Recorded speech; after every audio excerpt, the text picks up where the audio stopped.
Okay, this is my final video for the night because I need to go to bed because it's 12:25 in the AM. Two things that I have to say. I made 4 videos on transgender issue in GameStop. Alright, that's probably not going to impress anybody. But this will probably set everybody's attention to ease. I don't believe in telling lies. I believe in being honesty from the jump. And if I have to tell you the truth and you don't like it, then that's not my problem, it's yours, because it's the truth. The problem with the people in the world is that we don't want the truth. We claim we do until you understand that the palm of the truth's hand, you're not as cordial as you pretend to be.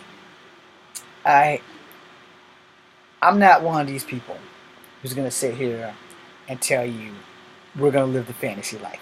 No, because I'm 45 and I don't have a real job and I'm barely getting by. The military's not paying me shit for my disability. I can't afford health insurance. I can't get arrested getting a real job, and I'm in college for the 3rd time trying to improve my life. I can't ever give anybody what they want until I take care of myself. And that's the thing. Until we can take care of ourselves, you don't make promises that you can't keep. And I'm one of those people, I'm not going to promise you shit because I have a lot of issues that I have to deal with. I have very, very, very bad bouts of depression. Very bad bouts of depression. I've been suffering with depression. We just didn't know it before I got in the military. Getting out of the military only accelerated it because I didn't want to leave the military. I fought for a day one restart and I failed epically. Bullets and bean cost money. You're going home. Now, the sad part about me going home was I had nothing to come home to. I don't have a wife. I don't have children. I don't have a girlfriend. There was no need for me to come home. At least out there, I would have a family that actually gave a shit instead of a family who wants me to just babysit their fucking kids and never have a fucking life at all. That doesn't insist on, hey, I got 4 or 5 kids and you need to watch them because the men that we had them with are dicks and won't do their fucking job. Okay? Who wants to come home to that shit? I'd rather catch a fucking grenade or a napalm or a fucking claymore or something they trained me to do. Alright? And that's just the way it is. People don't like me because I'm honest. Now, ironically, on the return home from the military, I came home on the exact day, at the exact hour, at the exact time that I had met my ex. Duh. Which also was the exact week that we broke up the year before when I enlisted. Alright? So, I pretty much didn't want to come home. Because I really still have strong feelings for my ex. It's unfinished business there. And I've never lied about it. No, I'm never going to get her back. Because no matter what you do in life, you can't make someone love you. And she also made it legally impossible for that to happen.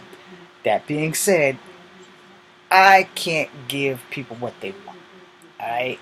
And you have to understand that if I tell you something, it's because it's the truth. It's not because I'm making up some bullshit excuse just to avoid people. No. On that, as I close this out, I'm going to say this one time and one time only, and this affects everybody. Not just people watching Kung Fu Havoc #2, but everybody in your personal life. You need to understand 2 things. 2 things, and I'm going to end this video on this. First off, if you said it, you meant it. No matter how you said it, you might not have meant it the way it came out, but you meant it on some level or another, or you would not have said it. 2, once you say it, you can't suck words back in like animation. If it comes out your mouth, whether it's literally out of your mouth, or in a text, or in a video chat, or whatever the hell it is, if you said it on some level or another, you meant it. No matter how small the level is, you meant it. And I want to end this video with that because here's the problem in life. We say things that we mean, but we didn't say it the way we meant to say it. So hopefully that will give you a clusterfuck of understanding, and when we talk, we should probably think before we speak. Because 9 times out of 10, if I say something, I meant it. If you see me look off into space while I'm telling you something, it's because I'm trying to not lie to you. I'm trying to formulate the words in my skull before they come out my mouth so that you'll know that I'm deadly fucking serious when it comes out my mouth. Because if you tell somebody you love them, two types of love now. There's love, where it's like you love your family and you love your friends and that kind of love. And then there's that I'm deeply fucking in love with you love. Alright? Now if there's a third love, I don't know what it is. But okay, I guess it's like the pet love or whatever. But here's the thing. You can love many people and you can fall in love many times. But when you find that one love that you want to be with more than life itself, that's just the way it is. Now, here's where the kick in the ass comes in.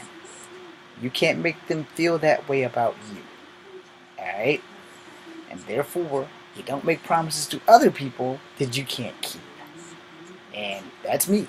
I'm not going to sit here and lie to any girl about my past. I will always tell them the truth, and I will tell them, look, this may be a problem for you. And where we go from there, it's kind of up to you. And that's just all to it. So anything that comes out of my mouth, or anything that comes out of anybody else's mouth, you meant it on some level or another, or you said it. You might have meant to word it differently, but you still said it. The way it came out might not have been the way you meant for it to come out, but it came out because you fucking meant it. Period. Which is why I always try to think before I speak. So that's me looking into space. I'm doing one of these numbers. Not that I'm trying to come up with a lie. It's just that how can I word this to you so that you can accept it and understand that there's no bullshit behind it, and that I'm saying this because I mean to say it. You know, I see myself as a person who is mixed, and I used to think that I was ugly until the good Lord made me ugly. So when people call me ugly, I kind of thank them, because I don't know if the light can show you the scar there, and there was a scar like right in here, and all of this was jacked the fuck up. I stopped being ungrateful for this face that I have. It may be ugly to you.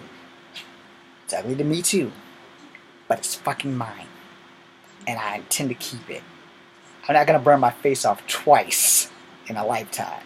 Alright? It's not going to happen. Not if I got anything to say about it. And we all need to learn how to be grateful for what we have. And we all need to learn how to think before we speak.